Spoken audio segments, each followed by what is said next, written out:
ներկայացնեմ իմ հյուրին Ռոբերտ Մարգարյանն է, ողջույն պարոն Մարգարյան, շնորհակալ եմ, որ եկաք եւ կուզեի մենք խոսել ենք Իրանի մասին իհարկե, բայց կուզեի այս հարցին դուք էլ պատասխանեք։ Այդ 2 օր առաջ հրապարակվեց այդ Ռուբիոյի եւ Միրզոյանի հայտարարությունը, ինչ տպավորություն ունեք, ինչ է դա։ Ես կարծում եմ հերթական թղթի կտորն էր, որը պետք է ծառայի հաջորդ ընտրություններին որպես քարոզարշավի այդպես նյութ։ Այո, ես այդպես տպավորություն ստացա, որ նախընտրական շրջանում երևի Հայաստանից խնդրել են, աղաչել են մի բան արեք, մի հատ թուղթ տվեք մեր ձեռը, որ հիմա էլ զբաղեցնենք այս ժողովրդին։ Հիմնական այդ է, որտեղ նախկին թուղթը որ ստորագրվեց օգոստոսի 8-ին էր, բոլորս էլ գիտենք, որ այդ թուղթը որից է բան չէր ներկայացնում, այդպես այդ ժամանակահատվածի կար ժամանակահատվածի համար ունեցա որոշակի էֆեկտ, փորձեցին դրա վրա այդպես քարոզություն տանել, որ խաղաղություն ենք բերում արդեն թուղթներ կա, բայց դե գիտենք, դատարկ տեղեր կար, թվականներ հստակ չէր, այդ հրճակագիր անորոշ վիճակ ուներ։ Իրենք էլ գիտեն, որ ժամանակի ընթացքում էֆեկտը կորցնում է, վերջապես ժողովուրդն սկսում է անտարբեր դառնալ, եթե այդ թուղթը ոչ մի գործնական արդյունքի չի հանգում։ Հիմա հերթական թուղթը պետք է բերեն, որ մինչև արդյունքում մի քանի ամիս կարողանան դրանից օգտվել հաջորդ ընտրություններին, հիմա այդ շրջանակը կազմել են, բերել են, ներկայացրել են։ Ինձ համար մի քիչ ժամանակահատվածն էլ հետաքրքիր է, նույն այն փային, որ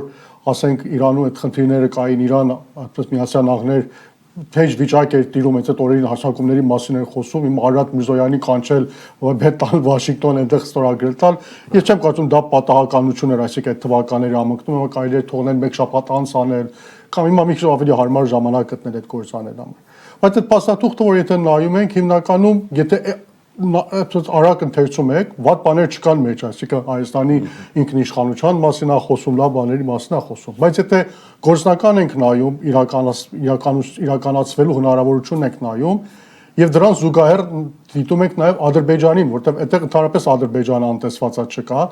բայց կա նաեւ Ադրբեջանի գործոնը, որտեղ ճանապարհը միայն Հայաստանը չի օգտագործել, հիմնականում կարծում եմ, որ Ադրբեջանը օգտագործի։ Նաեւ Ադրբեջանի տեսակետն այդ կապակցությամբ կարևոր, որ այդ շրջանակի մեջ որից է նշում չկա։ Հայաստանի այդպես ասած շահերի մասին կամ 3-4 հատ կետ է գրված էլի անորոշ, Միացյալ Նահանգների ձեռքբերումների մասին կա ինչ Հայաստանում,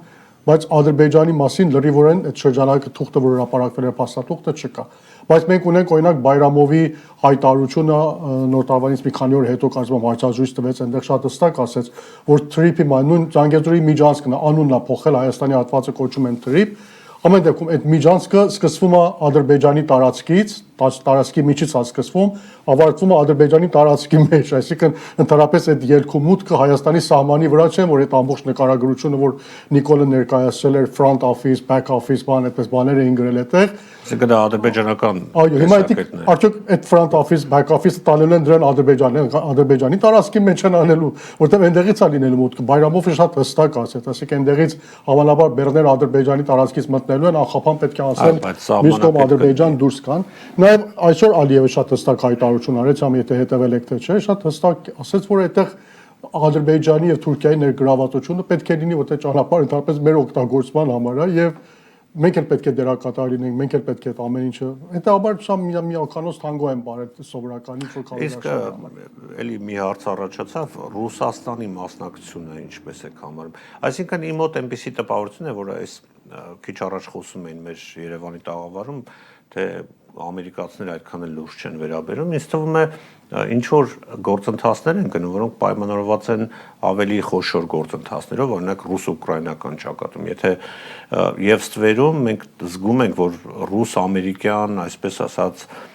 բավականին մերձեցման քաղաքականություն է գնում, նոր աշխարհակարգի ձևավորման այսպես գործընթացներ են ընթանում եւ ուկրաինական պատերազմը կարծես թե այն գլխավոր խոչընդոտն է այդ գործընթացին։ Իմ տպավորությամբ ՆԱՏՕ-ն այլևս ապագա չունի, Եվրամիությունն էլ եւ դրանք այսինքն Հայաստանի իշխանությունները այսօր ձգտում են միտեղ, որը որ քանդվելու է շուտով։ Եվ կարծես թե ուկրաինական պատերազմի խնդրի լուծումից հետո նոր աշխարհակարգ ավելի պարզ կդառնա եւ այդ նոր աշխարհակարգում Ռուսաստանի եւ Միացյալ Նահանգների համագործակցությունը հենց մեր տարածաշրջանում շատ ավելի հեռանկարային է լինելու։ Դուք այդպեսի տպավորություն ունեք։ Համոզված եմ, ես նույն երկրորդում ձեր տեսակետը այդպես է լինի, ասենք եթե ռուս-ուկրաինական պատերազմը դրական եզրահանգում գտնի, այնտեղ հնարավոր լինի ինչ-որ բան անել, բնականաբար նոր աշխարհակարգ է ձևավորվում եւ այդտեղ ամեն դեպքում Հարավային Կովկասը ներառված է լինել այդ ամբողջի մեջ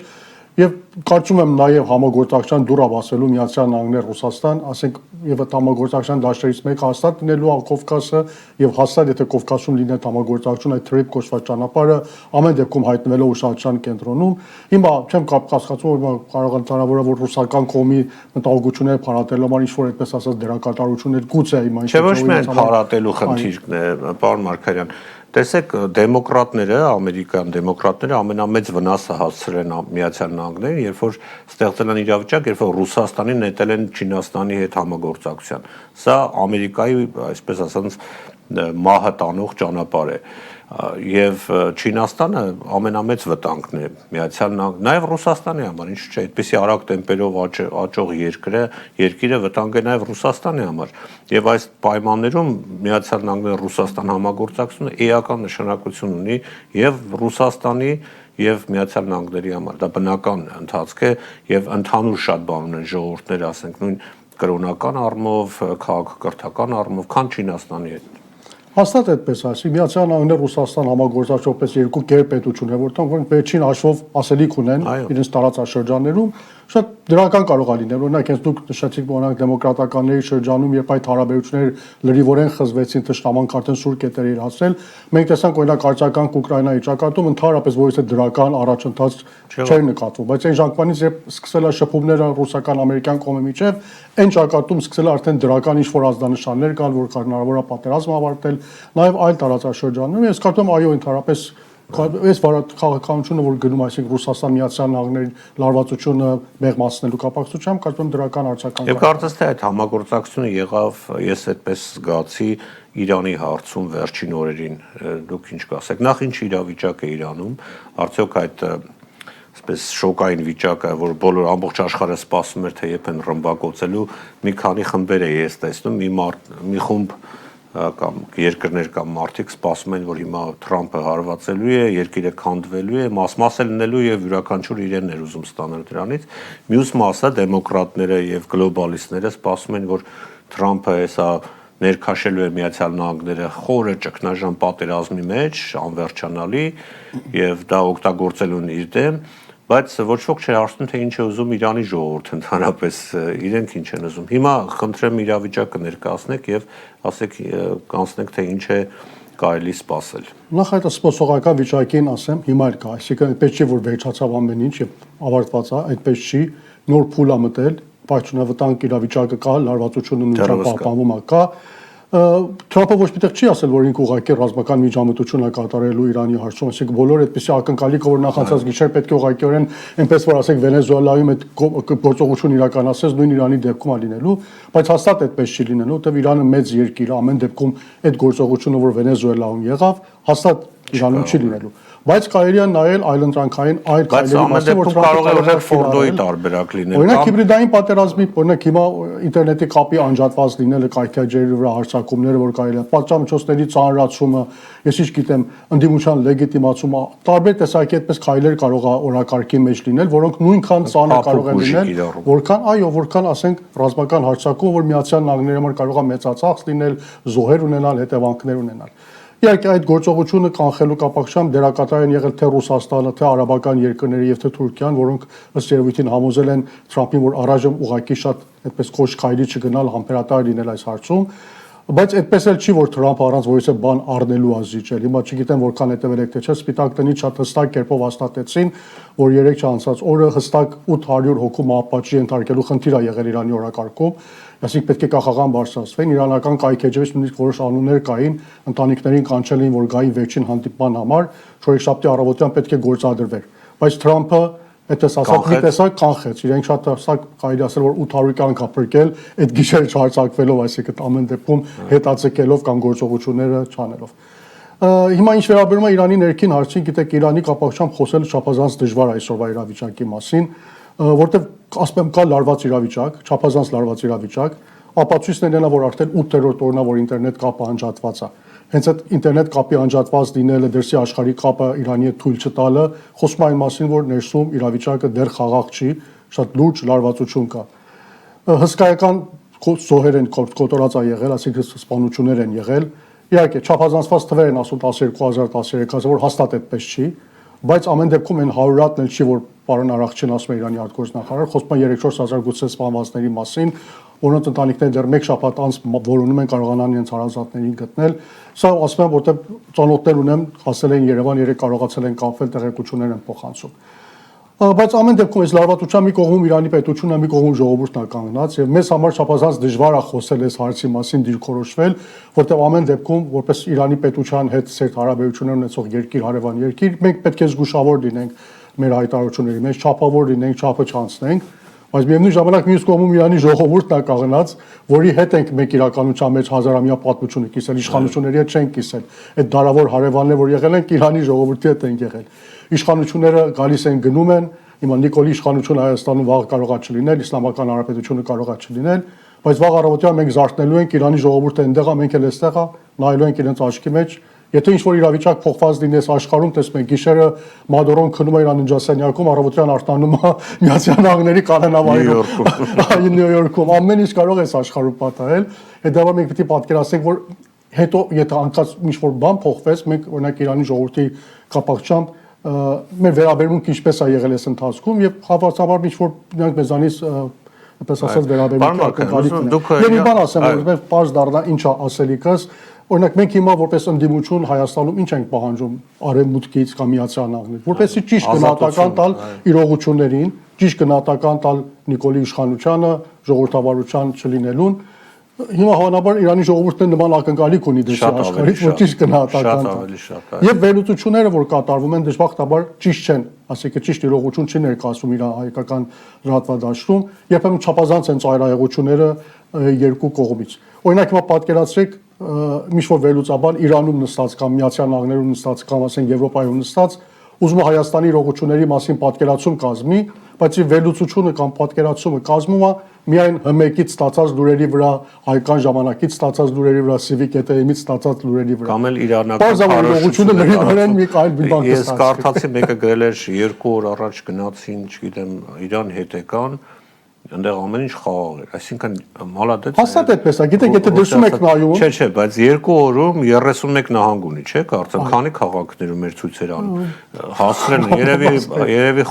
Խամենեի այդ ինքնաթիռն էին տրամադրել, բոլոր քաղաքներով անցել են, ստուգել էին ամեն ինչ։ Չէ, չի ասում, գիտեք ինչ է, որտեվ ամեն դեպքում այնպես չի, որ ասենք փողոցները դուրս գաք հիմա հսկայական ծավալուն ցույցերա միլիոնանոց ժողով։ Բայց 2 օրում դուք կարող եք։ Բայց խնդիրը լավացում, բայց փողոցում ռազմական ուժեր են կանգնած, շպարեկներ են շրջում։ Օրինակ լուրերը կարծում են որոշ քաղաքներում նույնիսկ ռազմական դրություն կա, ստուգումներ են անցկացնում փողոցում, այսինքն այդ մակարդակի ասում են, որ բերվել են Համասի, չգիտեմ, Հեզբոլլա, ներողություն, տերորիստներ էին բերել,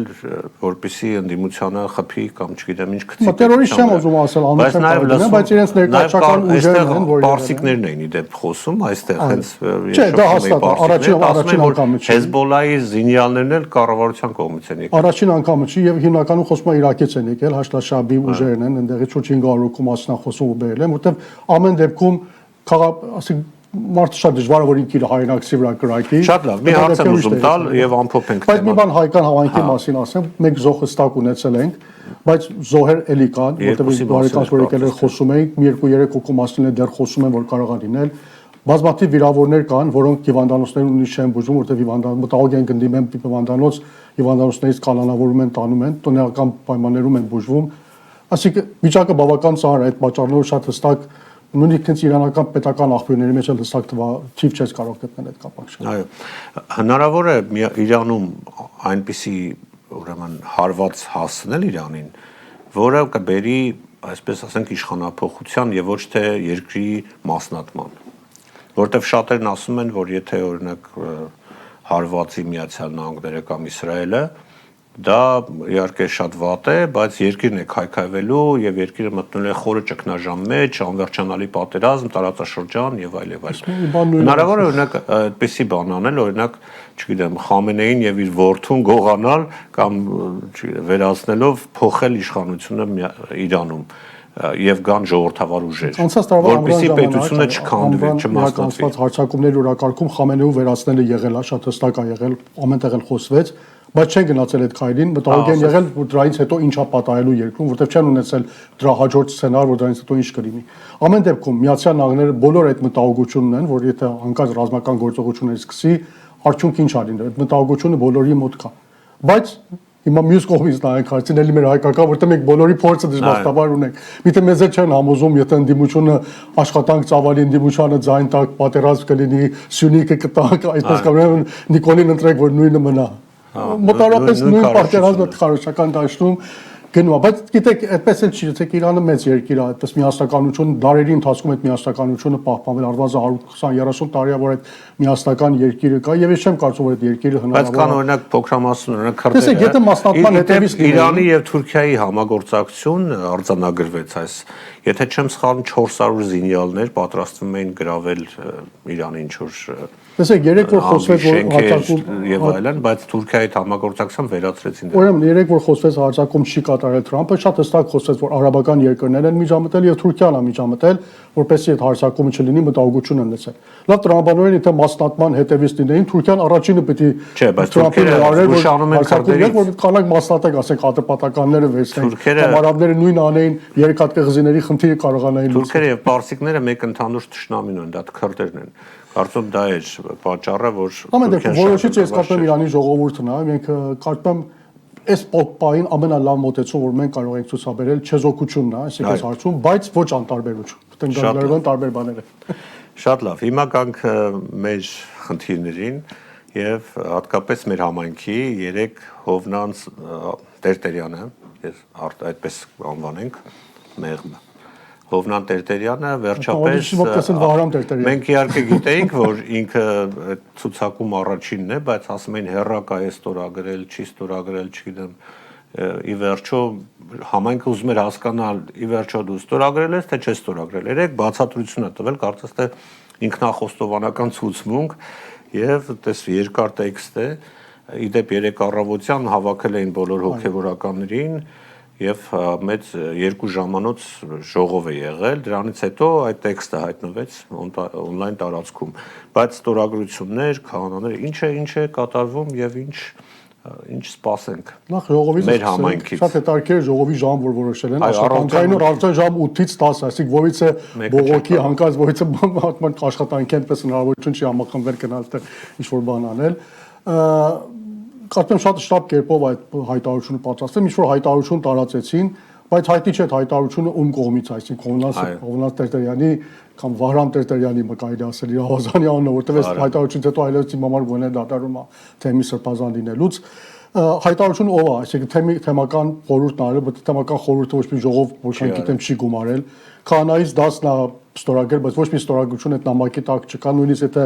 նախաբանը նայեք նամակինը գրված է մի շարք հավատացյալներ, համայնքի մի շարք հավատացյալների,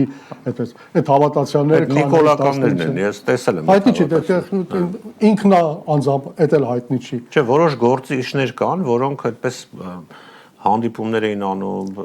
դեսպանատան հետ, դեսպանի հետ էին գնում։ Բնական է, տեսեք, ես կարծում դրսից նաև Նիկոլի կողմից պահանջադրված է։ Հայաստան են շուշուտ գնում գալիս նիկոլական այդ շրջանակները չփվելու։ Հիմա իրանք են որոշել, թե քահանաները։ Տեսեք, ուրեմն հիշեք մի քանի շաբաթ, 2 շաբաթ առաջ է, թե այդ հայտարարությունը ստորագրեցին իրանք այդ Նիկոլի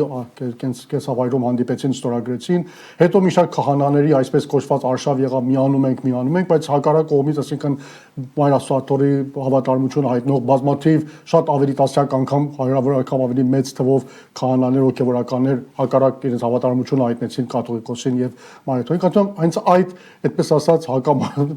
հակադրության ֆոնին Նիկոլը հարցադրել, որ ինչքան շուտ դուք էլ հայտարարություն տարածեք, հատկապես որ արևելյան թեմը մոտավորապես հակառակ մի բան էր ասել, նրանք կանգնած են վեհապար հայրապետի կողքին։ Այստեղ էլ պարակտում ստեղծելու համար դրել է իրենց վզին, որ պետք է անպայման հայտարարություն տարածեք եւ ես այսօր էլ գրեցի հիմա բովանդակությանը ես կանդրադառնամ, բայց օրինակ հենց արագ երեքշեր նայեցի, չէի նկատել, բայց այսօր առավոտյան ասի մի հատ թարմացնել նորից էլ կարդամ, որպեսզի գալիս եմ ինչ պատրաստ լինեմ։ Հետաքրքիր է, որ այդ հայտարարությունը կազմել են Մեսրոպյան ուղղագրությամբ, նոր ուղղագրությամբ չի, Մեսրոպյան ուղղագրությամբ է եւ կոպիտ ուղղագրական սխալներով։ Կոպիտ ուղղագրական սխալ, օրինակ հանկարծը միտեղ հոյովա գրված, որ նոր ուղղագրության մեջ են գրում, միտեղ հիովա գրված, որ մեսոպյան ուղղագրության մեջ է, կամ հեռատեսը Եհով է գրել, ամեն դեպքում chat GPT-ն այնքան շտապ են պատրաստել այդ նամակը, որ նույնիսկ մեկի չեն տվել, որ խմբագրի նման տարասխալի հիմա պատկերացեք սփազան հայ ամբողջ առաջնորդարան հյուսիսային Ամերիկայի արևմտյան թեմ հայտարարություն տարածում նման մակարդակի ուղղագրական տարրական սխալներով դուրս է գալիս, նշանակման շտապողականությունն է եղել։ Բայց հիմա հայտարարությունը, որ նայում ենք, այդտեղ իսկապես է տարիքեր բաներ կա։ Փորձել են ամեն կերպ ինչ-որ պատճառաբանություններ հիմնեն իրենց Նիկոլի պաշտպանության համար, օրինակի համար հղում է կատարվել, որ անվտանգության ծառայությունների հրապարակած փաստաթղթի համաձայն ուրեմն Գարեգին վապար ընթաց չի տվել, բայց մենք գիտենք, որ անվտանգության ծառայությունը ոչ մի փաստաթուղթ չի հրապարակել այդ կապակցությամբ, ընդդիմադիր դաշտի պահանջներին էլ դեմ են գնացել, չեն հրապարակել։ Civic Keten-ն մի հատ կեղծված փաստաթուղթ հրապարակել։ Կամ խոսվում է քաղաքականացման մասին, ընդհանրապես այդպիսի բան չի եղել, թե իշեք Բագրատ Սրբազյանը շարժումը սկսեց, առաջի գործը որ արեց, իր լիազորությունները վայր դրեց, կամ օրինակ նույնիսկ իր հագուստը փոխեց, սպիտակ սքեմեր արկել, որպես այդ հոգեվորականության այդ նմանությունը չլինի։ Այդ համար կարծում եմ հիմնական փորձել են ամեն ինչ որ պատճառաբանություններ գտնել իրենց տիրադավությունը ապացուցելու համար։ Մեր գործընկերները ձեզ հարց ունեն, փոխանցենք խոսքը իրենց։ Մի անգամից պարոն Մարգարյան, այս թեման որ սկսեցիք, մի երկու հարց ունեմ։ Հնարավոր է գտնել հատ այդ քահանայից դասը, հա, եւ իրենցից զրուցել եւ իրենցից գրավոր պահանջել, որպեսզի իրենք հայտնեն արդյոք իրանք ստորագրել են թե չէ։ Ես ինչքան գիտեմ, նաեւ ստեղից գնացած որոշ սրբազաններ կան, դեռևս էլ եմ ասում, լռում եմ այդ անձի մասին, բայց այդքան թաքնվել, պահկվել եւ լռել չի կարելի, որովհետեւ բավականին հանրաճանաչ մարդ է, հնարավոր է իրենց հատ այսպես խոսել, չգիտեմ, համայնքի ներկայացուցիչները գնան, այդ քահանաների հետևից զրուցեն եւ այլն, եւ երկրորդ հարցը, ուղղակի ուզում եմ հասկանամ, ինչքան հասկանում տարբեր տեղեր թեմերը տարբեր ձևի են ձևավորվում, Նիկոլ Փաշինյանը Գարգին երկրորդը կարող է լուծարել արևմտյան թեմը կամ, չգիտեմ, նշանակել այն մարդուն, որպես սրբազան եւ որպես թեմի առաջնորդ կամ կարող է արդյոք արևելյան թևը, որը ավելի adekvat է գտնվում, միավորել արևմտյանի հետ եւ արդեն այդ հարցերը լուծել, որտեղ ես համոզված եմ Արմավիրի դատավորը հաստատ չի կարող վերանշանակել, չգիտեմ, ԱՄՆ-ի թեմի առաջնորդին։ Տեսեք, ուրեմն հայտարարությունը 3 գիշեր է հրապարակվել հիմնականում եւ ուշամի, եթե չեմ շատ ուշ էլ հրապարակեցին դուրս եկավ։ Ես չեմ կարծում համայնք այդպես կազմակերպվելու, ինչ որ աշխատանք անելու հիմա փուլի մեջ է գտնում, բայց հաստատ հույս ունեմ, որ կլինի, այսպես հնարավոր կլինի կազմակերպել ինչ որ աշխատանք, ինչ որ բան անել, այսինքն հենց այդ որ դուք ասեցիք, այդ ձևաչափով առաջնորդից, որ Հայաստանում եղավ, քահանաները մեկ-մեկ հայտնում են, որ արդյոք իրենք համաձայն են թե համաձայն չեն։ Անկեղծած այդ ժողովի արդյունքը չգիտեմ ինչ է եղել, քահանաներից մեկը գիտեմ, կարծեմ դուք եք շատ ծանոթ վերջի շրջանում դեմ խոսում ուրեմն այս գործընթացի, որ իրականացման Նիկոլ Փաշինյանի կողմից, բայց հիմա մյուսների կապակցությամբ մենք չգիտենք, անկեպի մի քիչ այդպես ասած ուսումնասիրել, տեսենք քանի հոգի են, ինչպես են, ովքեր են, որքան հնարավորություն կա մեկ-մեկ իրենց հետ շփվելու, իրենց տեսակետներն առնելու։ Ամեն դեպքում մի քիչ տարբեր է Հայաստանից այստեղ աշխատանքային ձևաչափ, այնպես որ Հայաստանում հնարավոր լինում գնալ իպես անցից տեսակետ վերցնել, այստեղ գուցե մի քիչ դժվար լինի, բայց հիմա աշխատենք, փորձենք, տեսենք ինչ է հնարավոր անել։ Բայց ինչ վերաբերում է ուրեմն հրաժարեցնելու կամ աշխատանքից հեռացնելու, բնականաբար թեմը ենթակա է Մայրաթոր Սուրբ Էջմիածնին, եթե առաջնորդը նշանակվում է Վեհապար Հայրապետի կողմից, կաթողիկոսի կողմից, նույն կաթողիկոսի կողմից ընտրվում է, եթե չեմ սխալում, նույն լիազորությունը ունի հեռացնելու, բայց կան նրբություններ, որտեղ կան նրբություններ, որոնք իմանալական եթե դու որոշում ես տալի, նաև որոշումը գործադրելու, ես միշտ ասել եմ, հնարավորությունը պետք է ունենաս։ Հիմա ասենք Հայաստանում էլ, ասենք թեմի առաջնորդի են հեռացնում, այնտեղ մի քիչ ավելի հեշտ է, բայց օրինակ Միացյալ Նահանգներում գործիքակազմը պետք է ունենաս նաև այդ որոշումը գործադրել, եթե որոշում ես տալի, հետո չես կարողանում գործադրես, դա ես կարծում եմ շատ ավելի լուրջ խնդիրներ կարող ասել, օրինակ կարգալույց անել, հիմա օրինակ Հովնան Սրբազանին կարգալույց արեցին, բայց եթե ինքը շարունակեց պաշտպանվել, ժողովուրդը տեսը տեղեկատվություն չստացավ ճիշտ կերպով, ինչ է լինելու։ Կրկին օգնելու ապարակնելու, պարակվելու է թե։ Եկեղեցի պարակվել, ես կարծում եմ թե պարակվել է, ես ասեմ, որ ճիշտ է, ես չեմ գնացել, բայց ասում են, որ վերջին մի քանի շաբաթների ընթացքում ուրեմն հիշում եք, չէ, պատարագին տեղ դադար չկար, նույնիսկ մարդիկ դրսում էին։ Հիմա արդեն մարդկանց թիվը նոսրացել է եւ սրանից հետո կարծում ավելի շատ կարծում եմ եւ ճիշտ են անում, պետք է բոյկոտ անեն, Փառք Աստծո, ունենք այլ եկեղեցիներ, կարող են գնալ օրինակ ժամանակավորապես օգտվել Կիլիկիո թեմի եկեղեցիներից,